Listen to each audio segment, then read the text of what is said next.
Summary of Done Deal. Insights from interviews with the world's best negotiators. By Michael Benoliel with Linda Cashdan. Enter the room well armed. Successful negotiations start with research and planning long before you reach the bargaining table. First, study the situation from all angles so you understand the whole context, not just the specific positions or questions under negotiation.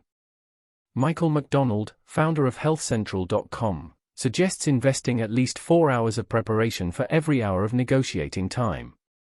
If you don't, you'll be particularly susceptible to a bias. The first numbers named will shape your perception of a reasonable offer and will anchor your sense of what is possible. Dennis Ross, former U.S. envoy to the Middle East, said his goal was to arrive at the negotiating table knowing as much or more about the issue at hand than anybody else. Make this your goal to help you avoid the winner's curse, getting the deal you ask for, and then realizing you could have done better. Don't allow pre-investigation to freeze your perception. Let your understanding evolve as new information is presented. This enables you to step away from mistakes. Establish a vision of the deal you desire and make it appealing to your counterparts. Also plan for the physical side of things. Negotiations require physical readiness. Be rested and focused, and negotiate in a location that meets your specific needs. Know your objectives and the bottom line. Robert Johnson, founder of Black Entertainment Television, says negotiations often fail because people come to the table without clear objectives. They don't know what is essential. This is especially likely when the negotiation involves deeply rooted issues or outright conflict. To avoid that, know which elements of the deal you must have, and which would just be nice to have. Know your bottom line. What are you willing to spend? Don't get caught up in the deal itself. Don't let yourself believe that this deal is the only one possible, or that you have to close it because of the time you've invested in it. If the deal doesn't meet your bottom line criteria, be ready and willing to walk away. Having a clear sense of your bottom line will help you avoid an escalating bidding war, just as having a BATNA, that is, knowing your best alternative to a negotiated agreement, reminds you that other deals are possible. Make sure your objectives are mutually perceived as realistic. If they aren't, the negotiation won't work. One side or the other. Or both needs to change its understanding of the situation for you to make a deal. Choreograph the relationship dance. Perez emphasizes that whether you're negotiating for a company, a union, or a nation, you're always ultimately negotiating as an individual and making agreements with other individuals. Treat them accordingly. Don't undercut them in front of their subordinates. Don't insult them, deny their legitimacy, or suggest that their offers aren't reasonable. Build a personal relationship and always treat your opponents with honor and respect. Seek common ground and shared experiences. Get to know one another as people, not just as advocates. Nothing is too small. Start by sharing coffee. During your research, prepare for shared social interactions. Find ways to show respect and learn the social practices of those on the other side. Will getting close to the other parties undercut you, or make you soft, weak, or unable to negotiate effectively? It doesn't have to. Instead, establish a personal relationship that builds a base of trust. If you say something, the other side will give it more weight, if they know that you are credible and honorable. This approach acknowledges something that many negotiators can forget: lots of negotiations are ongoing. If you're negotiating with a person or an organization you will deal with repeatedly, you want good personal relationships for both of your sakes, not just to make your dealings more pleasant, but primarily as a stepping stone to better negotiations. Use humor. If necessary, use flattery, but avoid cynicism, slander, or sarcasm. Negotiate from both sides of the table. Many people come to the table knowing what they want, and what would be a good deal for them, but they often don't know what would make the deal appealing to those on the other side. As Matheson learned when negotiating arms control agreements, mutual agreement is a crucial point where many negotiations break down.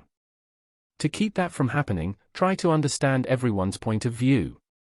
To bring others along, show that your interests are mutually compatible.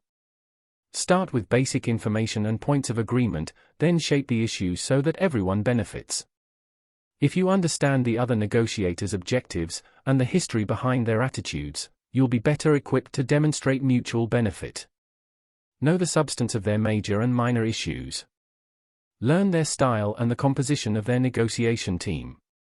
If the other side does not seem to know what they want most, or if you don't know, uncover their interests by making several different, equally worthwhile offers. Seek either a distributive negotiation that divides a fixed-size pool of benefits, or an integrative negotiation, in which everyone cooperates to produce a win-win situation. Nurture trust. Making a deal requires mutual trust. The other side must know they can count on you to keep your word. If this confidence is based on your past actions, you have achieved retrospective trust. On the other hand, prospective trust occurs in the present and extends into the future, based on your behavior and personality. Develop both kinds. Each action builds your reputation and, thus, supports future negotiations. To build the right reputation, exchange information fairly, keep promises and adhere to agreed upon. But fair procedures. Make your goals and negotiating points logically coherent and consistent. The more information you can share, the more reason the other side has to trust you. Assume trust and goodwill on both sides, but, as Johnson cautions, always verify claims made by those across the table. Think strategically. Think ahead. Have a vision of the outcome you want and work to coax all those engaged to share it.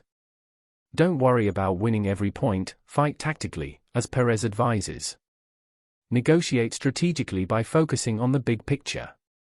Take a loss now to get a bigger win later. Winning requires understanding several elements present in any negotiation. First, understand your current mindset and the mindset you plan to have after the negotiation.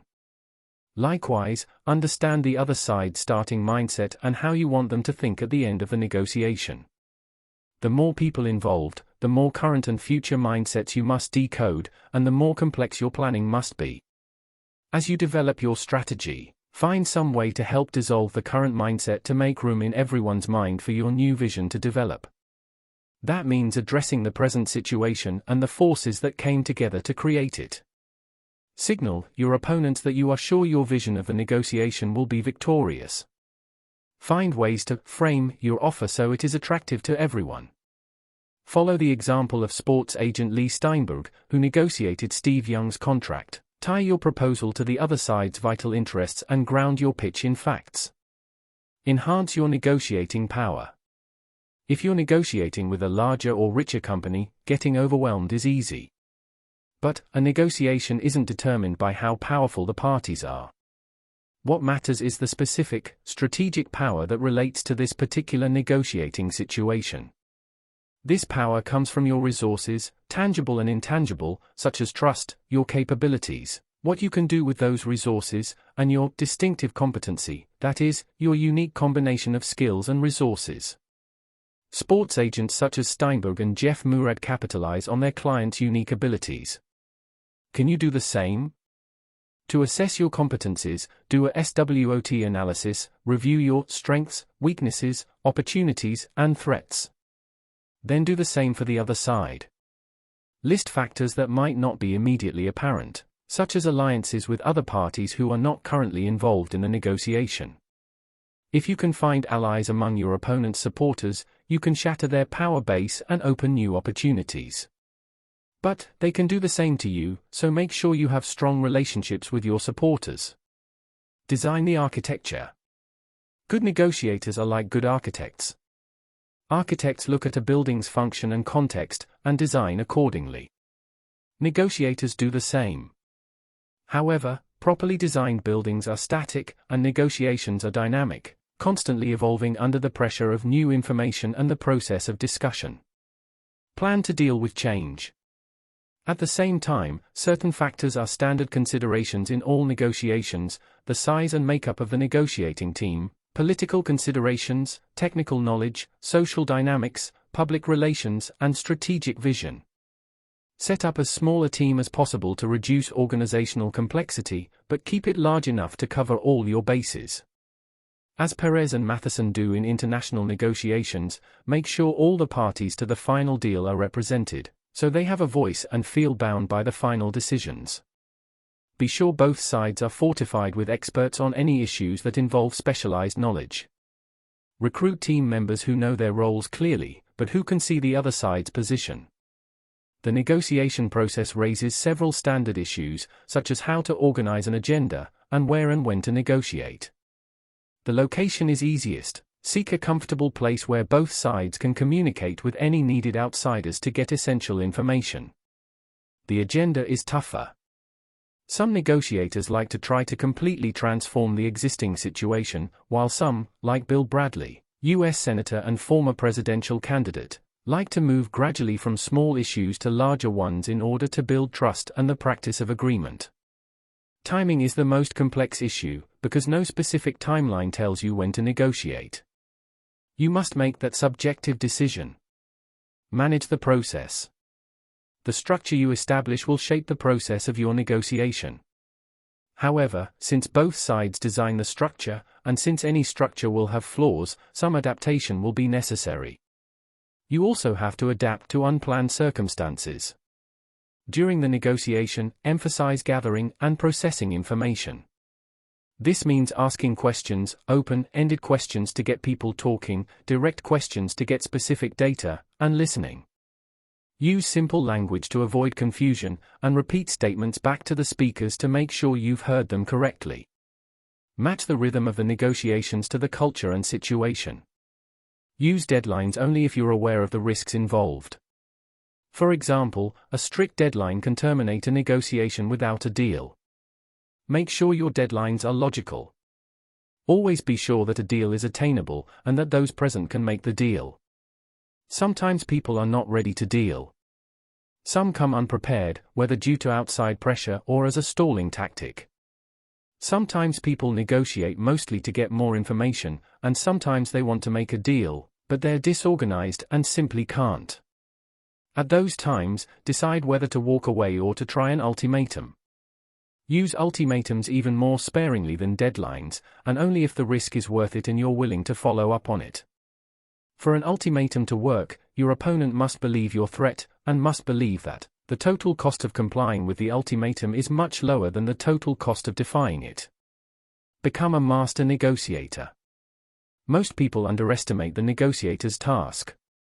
To be a good negotiator, you must think deeply about abstract and factual concerns, and master the issues being negotiated. Finally, you need to understand people and how they relate. To be a master negotiator, you also need to be innovative, and able to create and communicate a vision of a relationship. You need to be able to read people, harmonize with them and balance past plans with present opportunities. You need to be able to recognize general principles, but also to see what makes a specific situation unique, even as it evolves. If you can do these things, you'll negotiate well.